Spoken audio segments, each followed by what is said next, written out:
Los capítulos que vamos a estudiar hoy y el domingo nos llevan al final de una de las épocas más importantes de la historia hebrea, por varias razones. La primera es que son la conclusión de lo que los judíos llaman la Torá. Nosotros le llamamos el Pentateuco, pero al final del camino es exactamente lo mismo. Son los 5 libros de la ley. Una parte importantísima para la religión judía. Y claro está que también para nosotros. Hoy y el domingo vamos a estudiar la conclusión de parte de la religión que más importa a ellos. No la religión que más importa, sino parte de esa religión que más importa a ellos. Segunda razón, cualquier persona de cualquier época que se esfuerce por vivir de acuerdo a las normas que estos libros prescriben, garantizan que disfrutarán de una vida a plenitud en Dios. Así que no importa si sabemos llamarle el Torá, si somos judíos o no, es Dios quien está comprometiéndose y garantizándonos que el cumplimiento, que lo que aquí prescribe, nos garantiza plenitud de vida. Y 3, estos relatan los últimos sucesos de la biografía del caudillo más grande de la nación hebrea. En resumen, estas 3 razones son más que suficientes para que cualquier persona que está en busca de un poco de sabiduría esté animada en estudiar estos capítulos. Hoy vamos a ver detalles como por qué Moisés no pudo entrar en la tierra prometida. ¿Es acaso lo mismo que decir por qué Moisés no vio cumplido su sueño? También vamos a ver la bendición de Moisés sobre los príncipes de las tribus del pueblo de Israel. Y un poco más. Todo esto en el sermón titulado ¿Cumplió Moisés su sueño? Por favor, abran sus Biblias en Deuteronomio capítulo 32. Deuteronomio capítulo 32, nuestro sermón de hoy. ¿Cumplió Moisés su sueño? ¿Encontraron la cita? Vamos hasta el verso 48 del capítulo 32. Dice: Y habló Jehová a Moisés aquel mismo día diciendo: Sube a este monte de Abarim, al monte Nebo, situado en la tierra de Moab, que está enfrente a Jericó, y mira la tierra de Canaán que yo doy por heredad a los hijos de Israel. Un paréntesis. Por favor, traten de imaginar, este es el servicio fúnebre del más grande caudillo jamás imaginado en Israel, por supuesto después de nuestro Señor Jesucristo. Verso 50. Y muere en el monte al cual subes, y sé unido a tu pueblo, así como murió Aarón tu hermano en el monte Hor, y fue unido a su pueblo, por cuanto pecasteis contra mí en medio de los hijos de Israel en las aguas de Meribá, en Cades, en el desierto de Sin, porque no me santificasteis en medio de los hijos de Israel. Verás por tanto delante de ti la tierra, mas no entrarás allá, a la tierra que yo doy a los hijos de Israel. Hasta ahí leemos y oramos. Señor, te suplicamos que la gracia de tu Espíritu nos abrace, que deseamos honrarte y necesitamos nos inspires, nos guíes para vivir tu palabra. Gracias por poner en nosotros este deseo en Cristo Jesús. Amén.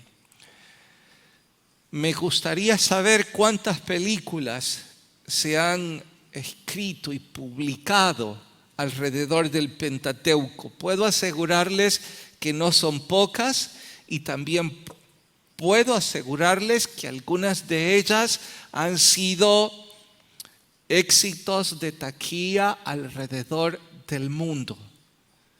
Todas fundadas en el Pentateuco, en alguno de esos párrafos, en alguna de esas historias. Lo curioso es que al final de toda esa producción cinematográfica, el argumento, el documento fuente de donde han rasgado todas esas películas, tiene un final que yo diría desalentador. Yo no esperaba este final para tan grande película. Si me hubiesen preguntado a mí, yo habría sugerido que fuera un sello con broche de oro, que nos llevara al éxtasis, a algo culminante. Me hubiese gustado ver a Moisés coronando sus sueños, entrando en la tierra prometida. Claro que imagino un funeral que haga mérito a lo que fue. Fue el más grande caudillo después de nuestro Señor. Y escribió, si dividimos el documento fuente de la religión judía en tres partes, tal como ellos lo hacen, que es la ley y los profetas y luego los salmos. Bueno, una de las 3/3 partes las escribió él. Y resulta que su funeral nadie asistió. No sabemos detalles de su memorial. En su lugar tenemos pequeños detalles. Detalles que hoy vamos a ver. El primero es, bueno, ¿y por qué finalmente no entró? Porque si usted nunca se hizo esa pregunta, creo que nunca estudió Moisés. Si lo estudió un poco, tuvo que haberse hecho esa pregunta. Aquí, en este capítulo, se registran dos razones en donde no da mucho detalle, solo da las dos razones y punto. Y ya estas dos razones he encontrado cuando menos 8 pasajes paralelos que corroboran las dos razones. Y en los 8 que he encontrado yo, tampoco da detalles de estas dos razones. Así es que si alguno de ustedes se desilusiona pensando, bueno, me atrajo cuando el predicador dijo que ahora va a responder por qué Moisés no entró, puesto que eso siempre fue algo que no me satisfizo y ahora espero recibir detalles. No puedo dar detalles, no hay muchos, excepto los que aquí estoy a punto de leer y que ya leímos, pero como lo hacemos de corrido, pues quizá lo pasamos por alto. Así que, primera razón por la cual Moisés no entró a la tierra prometida, verso 12. Vamos al capítulo 32 siempre, pero ahora vamos hasta el verso 51. 32, 51. Dice: por cuanto pecasteis contra mí en medio de los hijos de Israel. Wow, ¿cuál fue ese pecado? Si yo les animo a ir a esos 8 capítulos paralelos, van a encontrar entre ellos Números 20:12. No quiero correr ahí porque todos dicen lo mismo y el asunto es lo mismo. ¿Cuál es lo mismo? No puso su fe en Dios. Un hombre que actuó con fe en Dios toda su vida, en este preciso evento no puso su fe en Dios. La frase que ocupan los pasajes paralelos es: no creísteis en mí.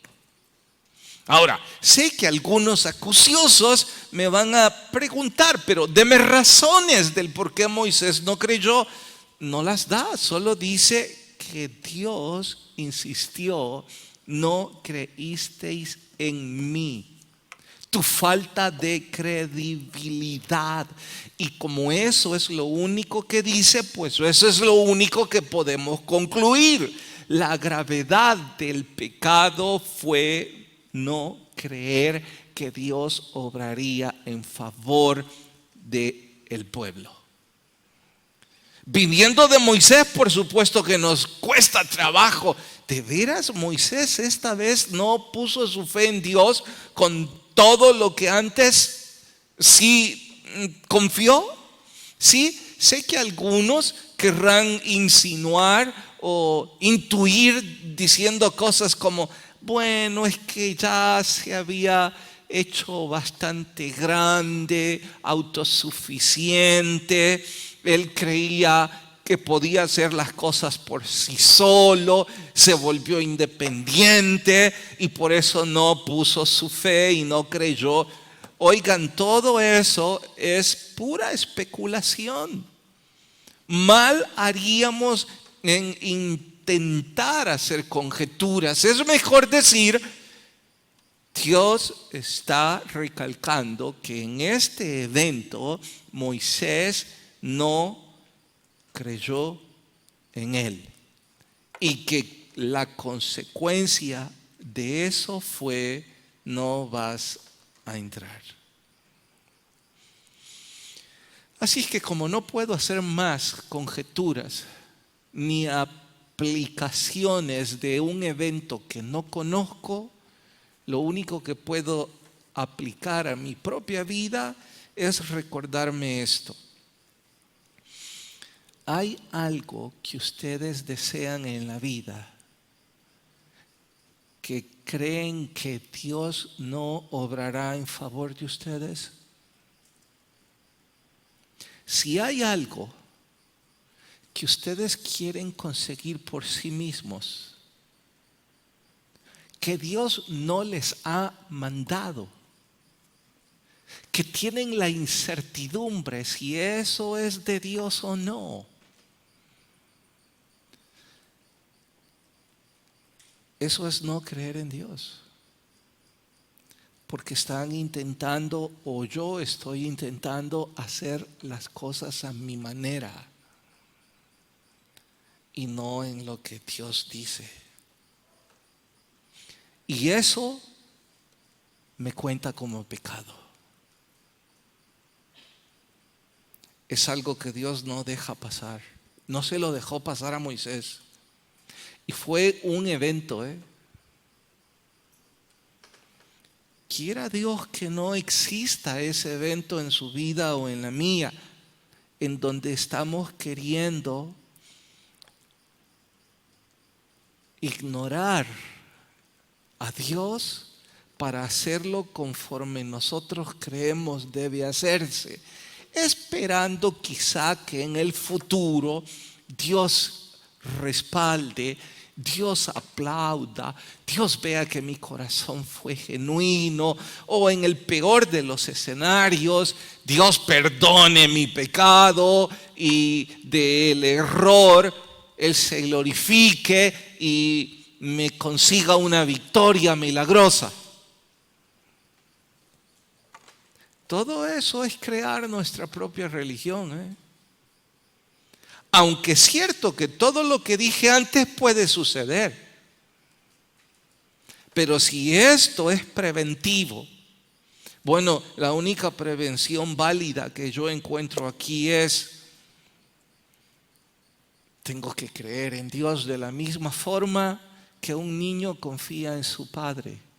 Porque cuando los niños nos volvemos adolescentes o adultos, dejamos de confiar en nuestros padres. Y hay algunos que quizá hoy por hoy nos consideramos adolescentes o adultos y creemos que nuestros papás están equivocados. Y consecuentemente no tenemos ninguna razón del por qué confiar en ellos. Y saben, cuando se trata de relaciones terrenales, si se trata de su papá y su mamá, bueno, quizás tiene razón, probable y muy probablemente sus papás están equivocados. Y por eso usted ya no confía en ellos. Pero adoptar esa postura delante de Dios trae consecuencias fatales. Trae como consecuencia no ver concretado nuestro sueño. Porque eso es lo que sucedió con Moisés. ¿Qué estaba creyendo Moisés? No sé. Seguramente al estar arriba le preguntaré. Por hoy solo tengo la respuesta de Dios. Segunda cosa, en el verso 51. Verso 51. Pecasteis contra mí, y después del punto y coma, en el desierto de Sin, porque no, ¿qué cosa? No me santificasteis. No entrarás. Bueno, ¿qué es santificar? Es hacer las cosas en nuestro propio nombre, en lugar de glorificar, honrar, santificar a Dios en lo que estamos haciendo. Si buscáramos pasajes paralelos de santificar y nos vamos al Nuevo Testamento, que igual por cuestión de tiempo no vayamos, en Primera de Pedro dice santificando al Señor en nuestros corazones. Y cuando uno termina de leer el pasaje se da cuenta que él está hablando de dar la preeminencia a Dios en todo lo que hacemos. Colocar a Dios en el único lugar que Dios debe estar. La prioridad de nuestras vidas. Eso es santificar al Señor. Bueno, si ese es el caso, Moisés en esta ocasión no dio a Dios la preeminencia. Algunos predicadores dicen cosas como: es que él golpeó la roca en su propio nombre. Yo, como dije antes, no voy a especular con eso, porque yo mismo me refutaría diciendo: vamos, Moisés hizo eso porque el pueblo lo sacó de sus casillas. Fue una reacción atípica en él, por cierto. Lo llevaron hasta el límite de sus emociones y explotó, pero no era su corazón. No, deje de inventar. Deje de especular. La Biblia dice que no santificó al Señor en su corazón. Y ese es el asunto. No lo reverenció, no mostró temor, no le dio el lugar de preeminencia. Su método pensó que era preeminente. No sé cuál método. Golpear la piedra en su nombre. No sé. El asunto que sí sé es que fue grave. Tanto que estos no son los únicos errores o pecados que Moisés comete en el Antiguo Testamento. en el Torá. Y si preguntamos humanamente hablando, yo sé que algunos de ustedes van a querer insinuar que hay algunas otras cosas que Moisés hizo que parecen mayor pecado que esto a los ojos suyos. Pero a los ojos de Dios, esto le fue considerado tan grave que no cumple su sueño. Y al igual que hicimos en el punto anterior, lo repetimos hoy. Si cada cosa que nosotros hacemos no santifica al Señor, termina siendo un pecado. ¿Qué es santificar? Es darle la preeminencia. ¿Le da la preeminencia usted en su trabajo a Dios, en su negocio, en su ministerio, en su matrimonio, en la relación que usted tiene como hijo o hija con su mamá, o en la relación que ustedes tienen como padres con sus hijos? ¿Dios tiene la preeminencia en toda esa telaraña? ¿O Dios está como un staff, como un asesor, que cuando esa telaraña se confunde, cuando parece que ya no hay redes de dónde asirme, entonces, Señor, por favor, venga a poner control, ponga orden en todo lo que yo ya arruiné? Eso es no santificar al Señor. Y es considerado como un grave pecado. Estas son las dos razones que la Biblia prescribe. Hay una tercera que no la prescribe la Biblia, y me disculpo si no la comparten, pero yo creo que tengo la responsabilidad de externarla. Sí creo que tengo argumento bíblico. Cuando digo me disculpo, no es porque de pronto voy a darles mi experiencia, esa no les sirve para nada. Lo que sucede es que no está aquí, así como punto 3 por el cual Dios dijo no.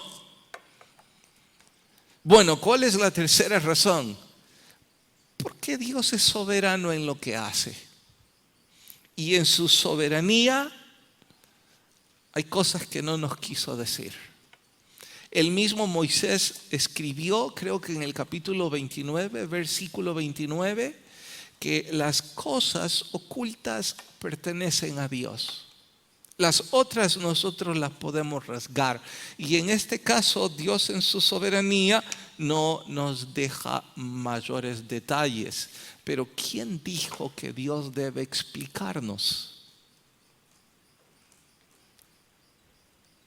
Si Él es el creador de la vida, Él tiene un plan, y dentro de ese plan todo está funcionando conforme a su voluntad. Algunos se atreven, y no sé si con buena intención o no, precisamente especular y decir, ay, es que si Moisés entraba, lo iban a terminar venerando o adorando. Si encontraban el cuerpo de Moisés, habrían hecho tremenda adoración, tremenda idolatría. Prefiero dejarlo en la soberanía de Dios. Dios dijo, no entra y punto. No veo a Moisés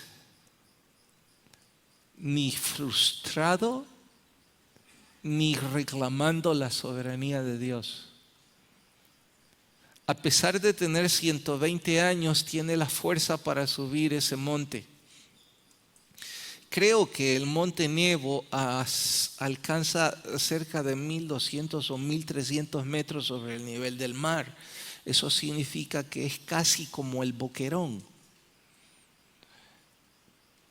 Imaginen ustedes yendo desde el valle a un anciano de 100 años a esa altura.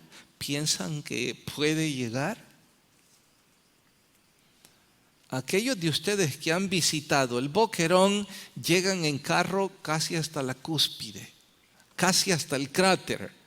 Y en cuanto se bajan, empiezan a sentir cansancio. En cuanto se bajan del carro.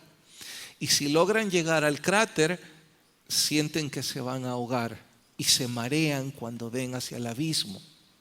Sí, sé que esos son problemas propios de la altitud y de otras cosas parecidas. Imaginen a un anciano, 120 años, vaya energías. Pudo haber dicho, bueno, Dios, puedo quedarme por aquí si me voy a morir. Si finalmente no voy a ver la tierra prometida, pues ¿para qué llegar hasta ahí? No encuentro a Moisés haciendo esas escenas. Veo a Moisés en total humildad, aceptando la voluntad y la soberanía de Dios. Y sí creo ver a un hombre satisfecho en la soberanía de Dios, no frustrado. Moisés no está reclamando como yo del por qué no tiene un memorial. Moisés no dice que no cumplió su sueño, lo dije yo. Cualquiera haya sido los detalles de su error, es obvio que ya los corrigió. La pregunta es si usted y yo los vamos a corregir. Después de recibir esa noticia, hace algo al estilo de Jacob. Llama a los príncipes de las 12 tribus de Israel. Ya hoy no son patriarcas, ahora son príncipes. Patriarcas fueron cuando Jacob los llamó en su lecho de muerte. Jacob llamó a sus hijos, en ese entonces patriarcas, porque la organización política de Israel en ese entonces eran grupos tribales. Y en los grupos tribales la mayor jerarquía eran los jefes de cada tribu, llamados patriarcas, que en este caso eran los hijos. Jacob, en el capítulo 39 del Génesis, no lo busquen, se despide de ellos en su lecho de muerte, dándoles profecía a cada uno. Ahora descubrirán que Moisés hace exactamente lo mismo. Por eso dije al estilo de Jacob, con la diferencia que no son patriarcas, ahora son príncipes, porque ahora ya es una nación, ahora ya es una organización política diferente. En fin, llama a los príncipes y les da también una profecía. He hecho un cuadro porque se los dejaré como tarea, yo solo les voy a dar la idea. Antes de mostrárselos en las pantallas, les diré cómo hacerlo. Les puedo asegurar que quienes de ustedes cumplan la tarea, además de que lo van a disfrutar, el Señor va a hablar a sus vidas con formas que ahora no va a hablar con ustedes, porque ahora yo solo estoy dándoles un bosquejo. Pero en fin, hasta donde yo he leído, hay 3 listas importantes y futuras, además, de la nación hebrea, de su organización. La primera, que ya les dije, es Génesis 39, y esta es la que Jacob da a sus hijos en su lecho de muerte. La segunda está precisamente en Deuteronomio capítulo 33, que es al capítulo que vamos de inmediato. Y la tercera está en Apocalipsis 7. Esta la escribe Moisés, esta la escribe Juan. Las 3 están dando una profecía, lo que sería de cada una de estas tribus. Si ustedes buscan a Jacob, van a encontrar un detalle más que interesante.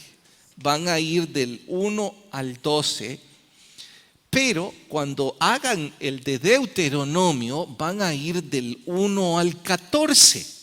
Y cuando hagan Apocalipsis irán del 1 al 12. Pero les sugiero, claro está que tendrán que poner Rubén, Simeón y esto en sus casas, hasta escribir las 12 tribus. Ya me han dicho en este punto, hey, pastor, pero ¿y por qué aquí 14? Paso a paso. Encontrarán, cuando hayan puesto estas en esa forma, como que es una matriz, ya les voy a mostrar yo en la pantalla el trabajo terminado, van a intentar cruzar cada una de estas para encontrar las diferencias de los tres listados. Yo voy ahora a explicarles rápidamente las diferencias, pero ustedes tienen que cumplir la tarea en casa. Ahora, poneme por favor en la pantalla. Les voy a mostrar. Ponelas de una vez todas. Bien, aquí está la tarea. Falta nada más que pongan las flechas. Ya. Tíralas todas de una vez. De una vez todas, hijo. Dale rápido. Esto es lo que ustedes irán haciendo en su casa. Claro está que el ente comparativo hoy es Deuteronomio, porque ese es el libro que estamos estudiando. Pastor, ¿y por qué pone entonces Apocalipsis? Bueno, pongo Apocalipsis porque Apocalipsis es algo así como la lista depurada. Génesis 49 es la primera lista. Deuteronomio es ajustes a la lista, cambios. Y Apocalipsis ya es la lista depurada. Apocalipsis es las tribus que reinarán en el milenio. Estos grupos tribales o estos príncipes, no sé cómo Dios les llamará, pero sí dice la Biblia que estas tribus resurgirán aun cuando han perdido su linaje hoy por hoy. Bueno, ¿qué es lo que sucede en Deuteronomio? Enciende la luz, porfa. Y vayan en sus Biblias a Deuteronomio capítulo 33. Es importante que lo ojeen. Dice en negrías en sus Biblias, Moisés bendice a las 12 tribus de Israel. Y luego empieza la profecía desde el verso 4. Dice el verso 4. Cuando Moisés nos ordenó una ley como heredad a la congregación de Jacob, y fue rey en Jesurún. ¿Qué es Jesurún? ¿De dónde sale el vocablo? Bueno, atentos. Jesurún, si se traduce o se trata de interpretar al español en forma directa, se escucharía algo así como el recto, el amado, el íntegro. Pero la idea básica de Jesurún es lo opuesto a el suplantador. ¿De qué se trata? ¿Recuerdan lo que significa Jacob traducido al español? Suplantador. Luego Dios cambió su nombre a Israel. Bueno, ahora en forma poética, en forma retórica, Moisés le atribuye un cambio, no un cambio de nombre, sino como un atributo, como un adjetivo que lo califica. Ya no sos más el suplantador, ahora sos más el amado, el recto, la nación que Dios eligió. Es lo que Moisés intenta decirle a todos esos príncipes. La ilustración quizás es burda, pero me va a servir. Y sé que si no todos, una gran parte de ustedes han asistido a las graduaciones de Patmos, que llaman 10 u 11. Y en todas hay una ceremonia en donde al estudiante que se está graduando se le da y se les recuerda un nombre o una característica o un adjetivo de cómo entró al programa. Claro, casi siempre son debilidades de carácter. Y al final se le da un nuevo, que es la fortaleza de su carácter, lo que Dios obró en él. Esa nueva persona, ese nuevo chico o nueva chica, lo que el Espíritu Santo obró. Y casi siempre es un momento para todos los que han estado, que son casi todos ustedes, creo. Es un momento emotivo y sobre todo al estudiante. Porque uno dice, en serio, yo fui así y ahora el Señor está haciendo esto. Bueno, de eso se trata esto. Ahora, debo recalcar algo curioso. Del suplantador a Jesurum, del suplantador a el amado, el hombre recto. Moisés lo hace como profecía, pero también lo hace con sarcasmo, diciéndoles, ustedes deciden qué ser. Dios quiere que sean el amado, pero si prefieren vivir como el suplantador, hagan lo que quieran. Y de hecho, puedo decirles que algunos de esos estudiantes, también en forma paralela, olvidan ese nuevo nombre, olvidan lo que Dios hizo en ellos y el llamado que Dios les hizo, y han regresado a su vieja vida, queriendo hacer las cosas como ellos creen, porque no creen que Dios los puede satisfacer. No creen que Dios puede cumplir sus sueños. Exactamente como Moisés, volviendo a ser suplantador y a no santificar a Dios en sus vidas, porque ahora lo que están haciendo no le da a Dios la preeminencia. Y allí la consecuencia. Pero Dios dice, a través de Moisés, en forma poética, o el amado o el suplantador, es para vos decidir. Y comienza a dar profecías por cada uno.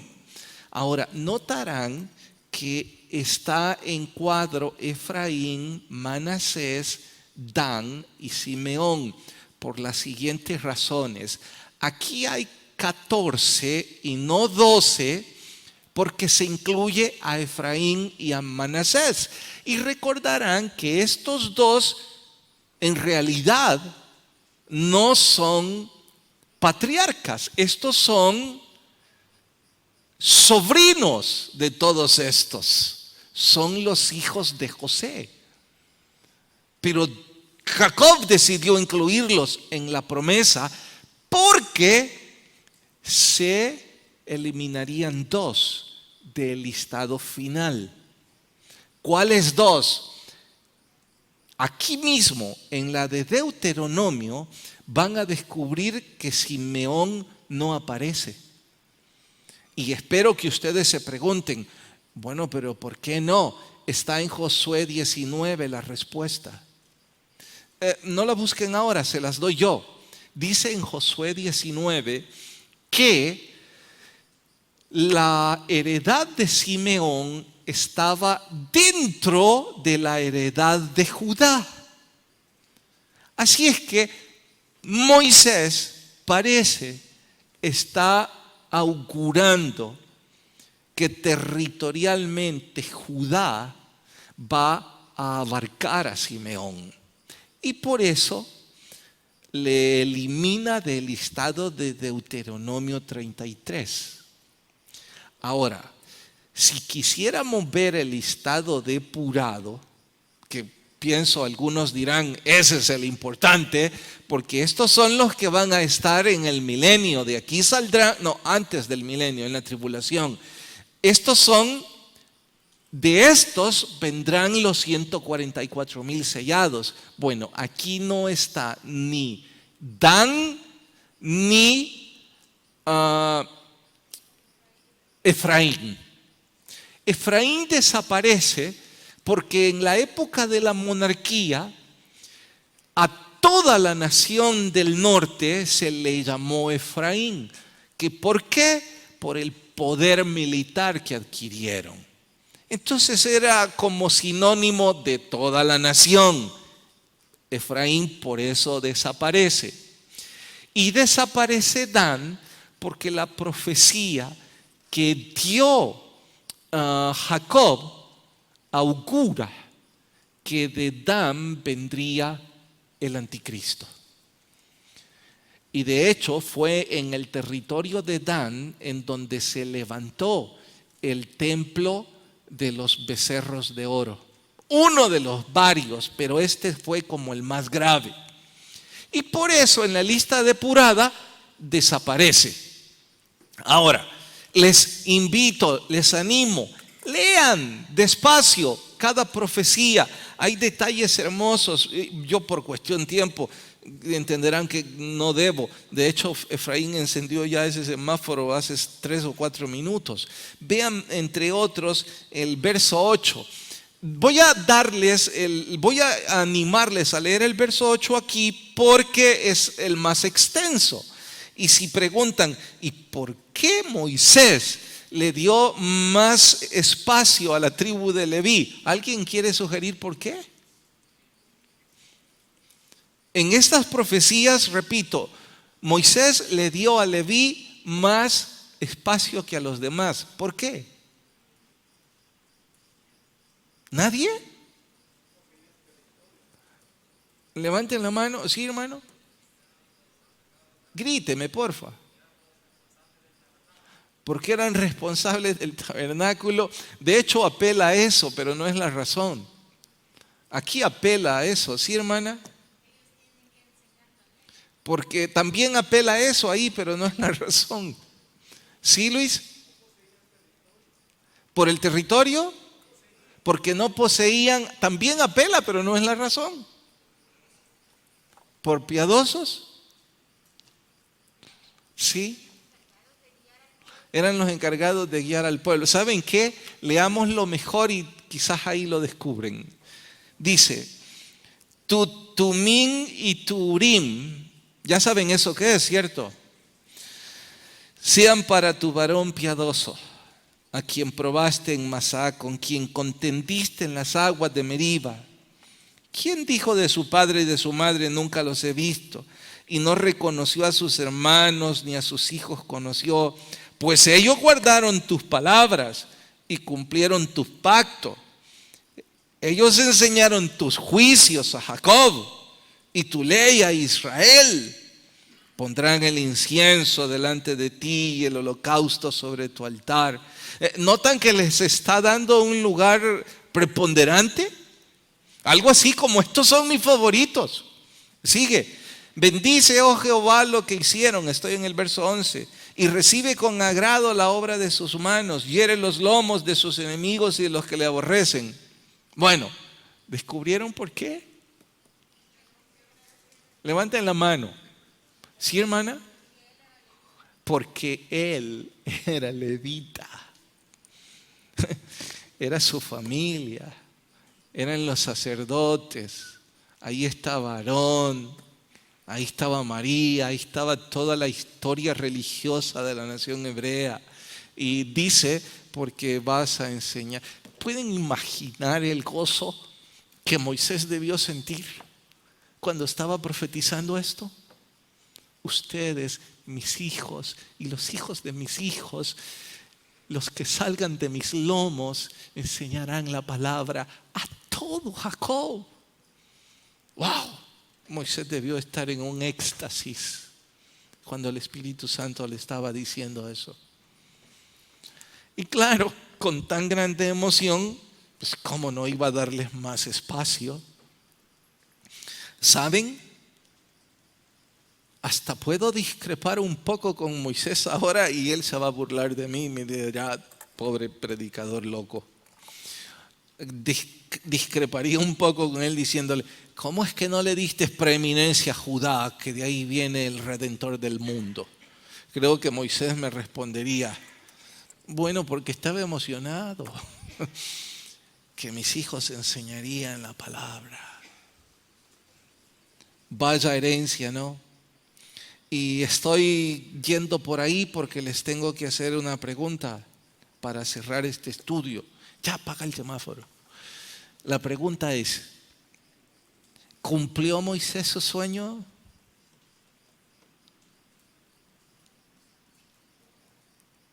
Si ustedes creen que el sueño de Moisés era entrar a la tierra prometida, pues no lo cumplió. Pero por lo que yo leo aquí, el sueño de Moisés no estaba en esa tierra, sino en la vida eterna, en su legado, en la trascendencia de lo que hizo. Como prueba digo, vean toda esta profecía. Ahora, en forma paralela, les desafío y me desafío a mí mismo. ¿Cuál es su sueño? De hecho, nuestros sueños nos dan el rumbo de lo que hacemos. Si usted lo que sueña es ser un hombre de negocios, su rumbo es en hacer negocios. No estoy diciendo que eso es pecado, son necesarios, están en la Biblia. Bien por usted, hágalo bien, hágalo con excelencia, porque Dios se complace y le dará la bendición para bendecir a su pueblo. 100 ejemplos. Si su rumbo es una profesión, bueno, hágalo con excelencia. Si su rumbo es espiritual, también hágalo con excelencia. Y aquí le tengo que preguntar, ¿su sueño es trascendente o es terrenal? Porque si su sueño es terrenal, pueden estar seguros que muy pronto se van a desilusionar de esta vida. Porque descubrirán que aún si alcanzan la meta, no les va a satisfacer, no les va a dar felicidad. Pero si su sueño es trascendente, eso significa que trasciende esta vida hacia la vida eterna. Entonces, tenemos propósito de vida. Porque nuestra vida no termina con esta vida. Nuestros ojos no están puestos en este planeta, sino en la vida eterna. Y entonces todo comienza a tomar sentido. Pero los que han perdido el rumbo no pueden encontrar sentido. Y escuchen esto. Quizá hay 2 o 100 de ustedes que de forma casi desafiante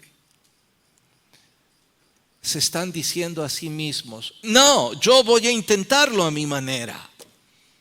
Creo que Dios está en esto. Hasta sacarán un verso por ahí de su contexto para aplicárselos y olvidar lo que Dios les dijo que debían hacer. Cualquiera sea lo que Dios les dijo que debían hacer. Oro que logren alcanzar su sueño, lo que sea. Quizás es una boda, porque hay algunos que cambian el rumbo de donde Dios los atrajo con cuerdas de amor porque se enamoran de un chico o una chica que les hace perder el rumbo. Otros es por una profesión, otros es por dinero, otros incluso por religión. Bueno, mi deseo como predicador, como pastor, es decirles, me encantaría que cumplan sus sueños, aún si están en contra de lo que Dios le llamó. Pero recuerde esto, cuando lo consiga, es decir, cuando ese chico diga sí, cuando se casen, cuando logre el título por el que está abandonando el seminario quizás, cuando logre el salario que ansía, cuando consiga tener en sus cuentas el dinero que soñó o comprar lo que usted tanto soñó. Por favor, recuerden este sermón ese día, porque no van a estar satisfechos, no van a ser felices. El desánimo les va a carcomer, porque su sueño no trascendía. En ese preciso instante, recuerden que se pueden volver a Dios y háganlo de inmediato. Porque cuando estamos tras el sueño que Dios puso en nuestro corazón, no solo nuestra meta y nuestra labor trasciende, sino que además nos hace felices, nos da vida plena, que era el propósito de Dios en Cristo Jesús. Oramos. Padre, gracias por tu palabra y por lo que ésta nos enseña. Si hay personas sin Jesús, ruego toques su vida. Mientras oran todos, sus rostros inclinados y ojos cerrados. Si alguien no ha abierto su corazón a Jesús, no le voy a poner de pie, nadie le va a aplaudir, si quiere no vuelva a venir nunca, pero ponga su rumbo en Jesucristo. Pídale a Él que ordene sus sueños, sus metas, que le dé esa vida plena. Si alguien dice, predicador, yo quiero tomar ese paso, donde está, levante su mano en señal de recibir a Jesús y déjeme orar con usted.